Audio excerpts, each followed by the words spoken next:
The Tigers come through in the clutch yet again. Let's talk some more baseball. What's going on, everyone? Welcome back in to another episode for Just a Bet Outside. I am your host, Steven, and my goodness, a dingler dinger came through in the seventh inning, I believe it was, maybe eighth inning, but that Tigers game, what a comeback at the end. We had a very, very small profitable day. So we'll go over the recap in just a little bit. NBA Best Bets video for Game 6 between Rockets and Warriors is out now, so be sure to check it out. But of course, any graphics you see in this video are from OUTLIER, the best betting research tool on the market today. I use this every single flippin' day. Click the link below and you get a 7-day free trial. So we're not going to do an MLB fun fact. We're going to do a dad joke instead. We're going to carry it over from the NBA video. So here we go. After a few weeks of trying, my wife just told me she's pregnant. Man, she has the worst stutter ever. Alrighty. In this video, we're going to recap yesterday, and then we're going to go over the good and bad hitter matchups today, then talk the pitcher strikeout matchups, the entire pitcher report, and then, of course, we'll finish it with the best bets and the bets recap. So hit that like button if you haven't already. Leave a comment below to help this channel continue to grow. If you're new to the channel, you know what to do. Hit that subscribe button and help us get to 40,000 subscribers. Been a crazy, wild journey. This is the third year on the channel now. Just want to say thank you to everyone for all the support every single day. So let's get into it. And that means it's recap time. All right, there it is. The 2-2 day. First of all, we started out nice and juicy with a plus 135 winner. Cubs on the money line. How about back-to-back jacks off Paul Skeens to take it from a 2-0 game to a 3-2 lead, and they never looked back. They got the win there. And then the Tigres on the money line, 4-2. Offense was looking a little dead, and then they came to life because, well, we talked about the Angels' bottom five bullpen comes through in the clutch for us, and they just go absolutely bonkers. And I jumped off my seat with that dingler dinger 3-run bomb, and they ended up scoring 10-4. Nice winner there. And then Jarren Duran and Francisco Lindor 1+ hit each. Well, Duran got the job done, but guess what? Francisco Lindor sucked. He had a couple terrible at-bats, struck out twice. I don't even know what to say. I just pick really good hitters to have a bad day a lot. So that was a tough loss there. Jose Barrios over 1.5 walks. I'm now officially done with walks. I saw this and I was like, you know what? I got to try one more time. He's been going over this almost every single start, and he pitches a gem or decently, and he has great command all game. Only has 1 walk. I just don't know. But anyways, 2-2 day there. Overall record, there it is.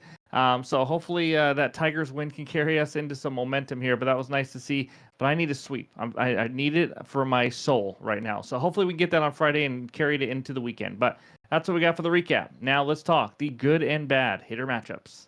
All right, there it is. We got 13 good hitter matchups today, starting with Trey Turner. How about 10 for 24 against Merrill Kelly? Had another couple hits yesterday. Been on a roll lately. Cedric Mullins, 9 for 23 with a couple bombs off Michael Waka Waka.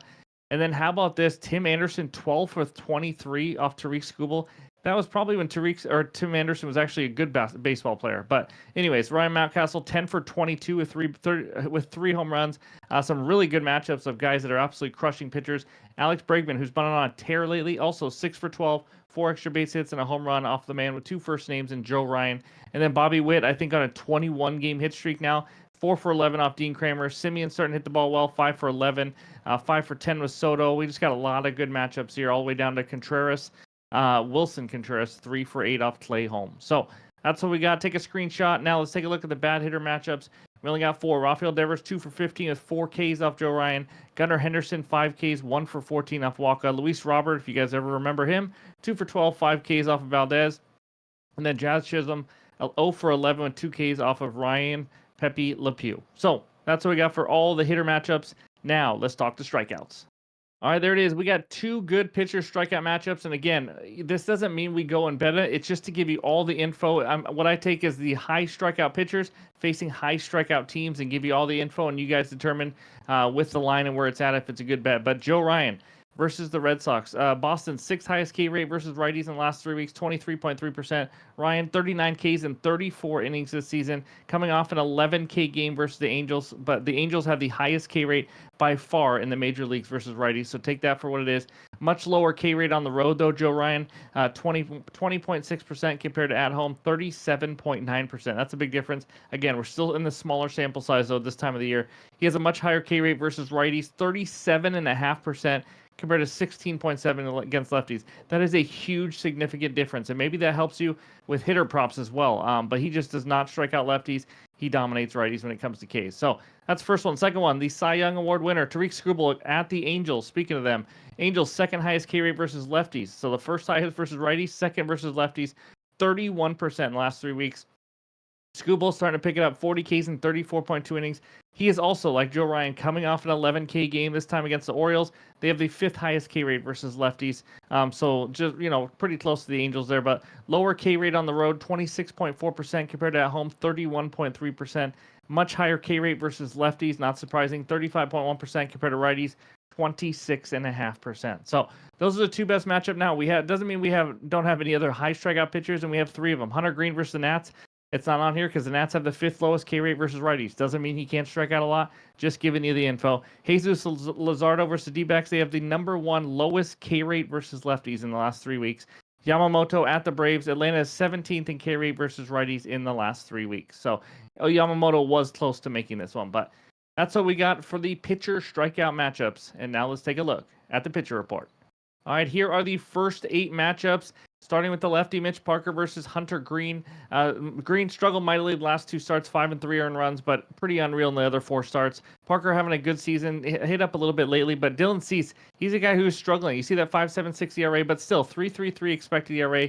He has exactly 6 Ks in 3 straight. He's given up a lot of hits this year, though. 36 and 29.2 innings. Going up against Mitch Keller there, and you got Jesus Luzardo. We're going to talk about that one a little bit later. Then Michael Wacha and Dean Kramer, you see there. A bunch of whatever, I guess. I'm not a big Dean Kramer guy, but Ryan Pepio against Max Fried. We know how Fried's been doing this year. It's been dominant so far. 1.19 ERA. Not a high strikeout guy, around average.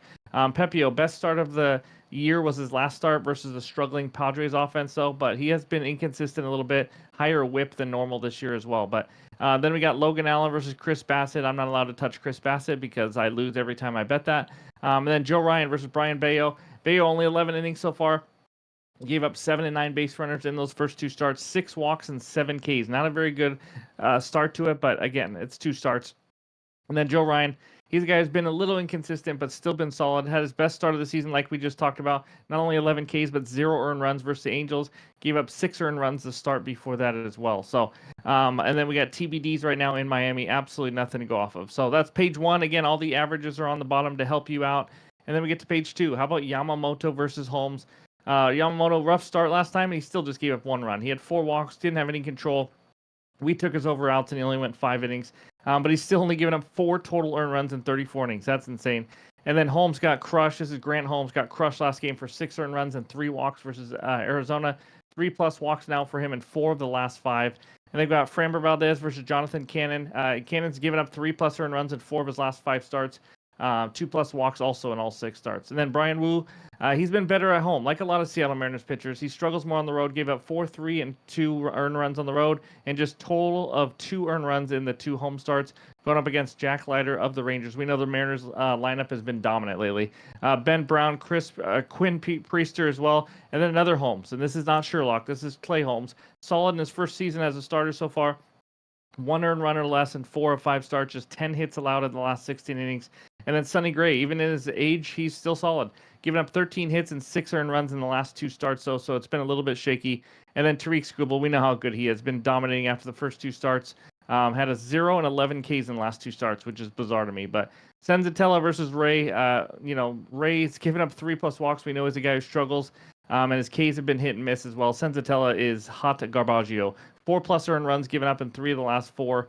Only 13 Ks. You see that 9.5% strikeout rate? 13 Ks in 29.1 innings. So that's what we got for the entire pitcher report. And now it's time for the best bets. This first one takes us out to Citizens Bank Park, where the Phillies host the Arizona Diamondbacks. Phillies on the money line, -155. D-backs +130 with a total of 9 runs. I got a player prop here. Give me Jesus Luzardo under 2.5 earned runs allowed, -130 on DraftKings for a half unit here. So I almost went with the Phillies -1.5. I think they take care of business here, but I'm going to narrow it down just to Luzardo versus the D-backs offense. Luzardo this year, we talked about, or you saw the numbers earlier. He's been dominant, whether it's home or away. 1.86 ERA at home, 1.59 on the road. He has given up 2 or less earned runs in 5 of 6. So great hit rate already here. He held the Cubs, Braves, and Dodgers under 2.5 earned runs. Those are not easy offenses to do that. He has an elite 28.3% K rate. Expected ERA, you guys saw a 2.40, 1.07 whip. Not allowing a lot of base runners right now. And he's going up against this D-backs offense. This is when you think of them, you think as a top 3, top 5 offense in the league. Yes, but that's versus righties. Versus lefties, it has not been good. Last 3 weeks versus lefties, sixth lowest WRC plus. It's 62. Average is 100. Fifth lowest walk rate. Seventh lowest on base percentage. Sixth lowest ISO power. Some lefties versus the Diamondbacks. There have been 8 lefty starters to face Arizona. 6 of those 8 have given up 2 or less earned runs against them. One over was opening day with Justin Steele. The other was Carlos Rodon when he was struggling.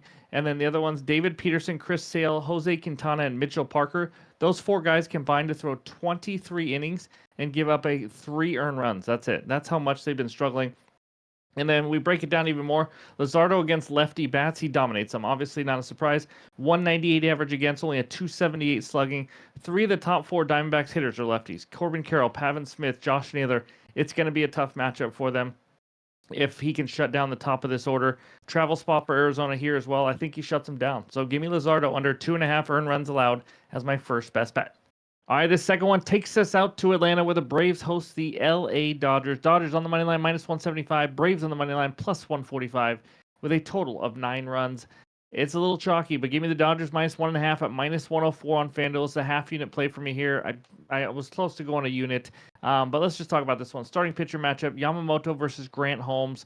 No relation to Sherlock, in case you are curious. But Yamamoto, we already talked about it. He's one of the 3 best starting pitchers in the league. I mean, he struggled with his command last game and still only gave up 1 earned run. He has given up a total of 4 earned runs, like we talked about in the pitcher report. That's insane. There's nothing else to say. On bad days, he gives up 1 run. He's just elite. He is what he is. Grant Holmes, he is a guy that will go probably around 5 innings at most, more than likely. He struggled last start versus the D-backs. He is a converted bullpen arm trying to be a starter. Massive 14.5% walk rate. It's just not been pretty with his command. Dodgers 9th highest walk rate, so that's going to help. This guy's not very good in my opinion. As you've seen by his game logs and what he's done, he's had a decent start here and there, but when he faces good competition, I just don't think he can handle it. So offenses, Dodgers seem to be out of their little mini slump, and when they come out of a slump, holy smokes, the last 5 games scored 8, 9, 7, 15, and 12. It's an all-star team when they're all rolling. They're on absolute fire. So they're going to have lots of guys on base here. I think they're going to get a lot of rallies versus him. And then Braves finally starting to hit the ball. As you guys can see by the last 3 games or so, I don't think it matters. It was in Coors Field against like Herman Marquez and other guys that just aren't very good. So Dodgers won in the last 11 Dodgers wins. 8 of those 11 have been by 2+. When they win, they usually win pretty big. Both bullpens rested after a day off. But the Dodgers are the road team here. You love to get that. A guaranteed 9th at bat when you're trying to get a run line here. So I think this should be a little more expensive. I think it should be like minus 130, minus 140. I'll gladly take it. Give me the Dodgers minus 1.5 runs as my second best bet. All right, this third one takes us out to LA yet again, where the Angels host the Detroit Tigers. Tigers money line minus 166, Angels money line plus 140 with a total of 7.5 runs. What do you guys think I'm doing? I mean, my goodness, 3-0 on this team. I didn't know this was going to be my team this year. I mean, it is unreal, and we're going back to it. We have no choice. The Tigers minus 1.5 on this one, though. Run line plus 105 on DraftKings. That's right. We got 2 run line bets here. Haven't bet a ton of them this year, but these are 2 that just really stood out to me. This is a 1-unit play for me here because, again, I just really like this. So it's a kind of a chalky play, but huge mismatch here in this one. If I could talk, Tigers minus 1.5 should be at least minus 140 in my opinion. We are 3-0, like I said. Let's make it 4-0. But the bigger advantage in this game than we even had on Thursday, we have Tariq Skubal versus Jose Soriano. Skubal, we know he's the best lefty in the absolute league. He's the best lefty starting pitcher in the league this year. 2 total earned runs in his last 4 starts. So we're backing a guy in Yamamoto for the Dodgers game and Skubal here that are just not giving up runs at all. And in fact, Skubal's given up 4 less hits in 4 straight starts. That's really all I need to say. You guys know it. He's absolutely dominant, and now he's facing this Angels team that's struggled, but we'll talk about that in a second. Soriano, this guy's been very inconsistent. Last 3 starts, which consists of 14 innings. He's given up 3, 5, and 3 earned runs. 2, 2, and 4 Ks. This guy is not missing many bats. And not just the 8 Ks he's had in 14 innings. How about the 7 walks? Giving up a total of 23 hits, guys. This guy has just not been pretty.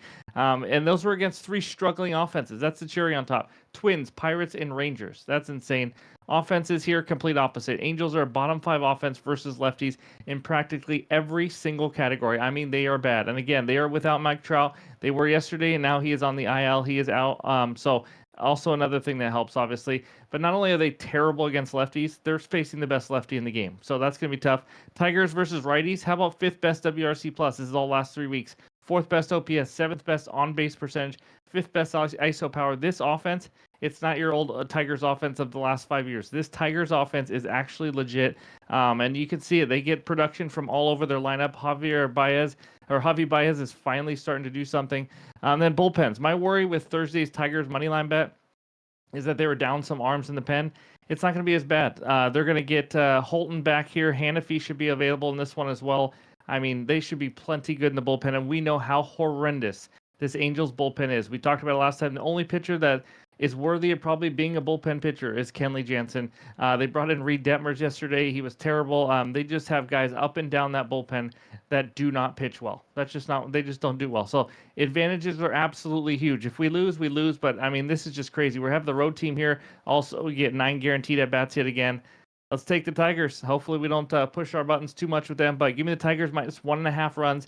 That is my third and final best bet. There's some other ones I'm looking at right now, so I'll definitely have some added plays. So they'll be in the pinned comments below on X and on Discord, so be sure to check it out. But that's what we got. Before we get out of here, let's check out the recap. All right, there it is. Jesus Luzardo under 2.5 earned runs allowed for a half unit, minus 130. I was close to making that a unit. Honestly, guys, you could probably make that a unit. But Dodgers minus 1.5 for a half unit as well. And then the Tigers minus 1.5 for 1 unit at plus 105. Can't believe we're getting plus money on the run line there with Scooble. But that's what we got for the 3 best bets. Again, added plays, pinned comments below, X and Discord. NBA video is out now. Be sure to check that out. Thank you guys for all the support every single day. I appreciate it. But hope you have a great Friday, and we'll talk to you soon.